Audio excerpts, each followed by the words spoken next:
पीछे आओ। हाँ जी उस वक्त भी आप लोग करते हैं।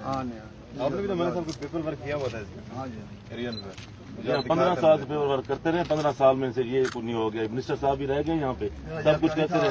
अब हल्का बन गया। आप भी तो नहीं है ना यार, इतने बड़े आपके पास वजारत थी, आपको इतनी शर्म नहीं आई, इतने पैसे रख के, ठीक है ना, शर्म नहीं आती आपको। टीम हुई, ये इनका फंड है, इसका फंड है। नहीं, इनको अगर 15 वजारतों में इसको शर्म नहीं आई, आज शर्म आ गई इसको।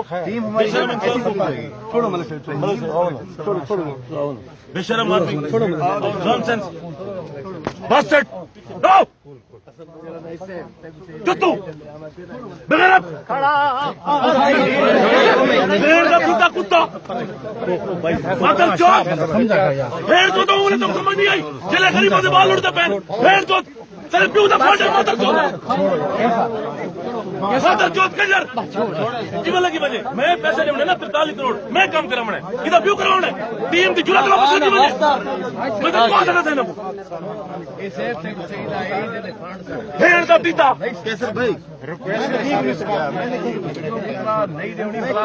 जुत्तू दा बूता, भेड़ का कंजरी ना बच्चा, नहीं मेरी यार खुदा से बंदे फंड सादा, इतना कुछ कर नहीं सकते ना, शर्म नहीं आती यार। पहले टीम का आप तारुफ करवा देने, मेहरबानी हो गया।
जाते जो सारे बंदे पाले नाल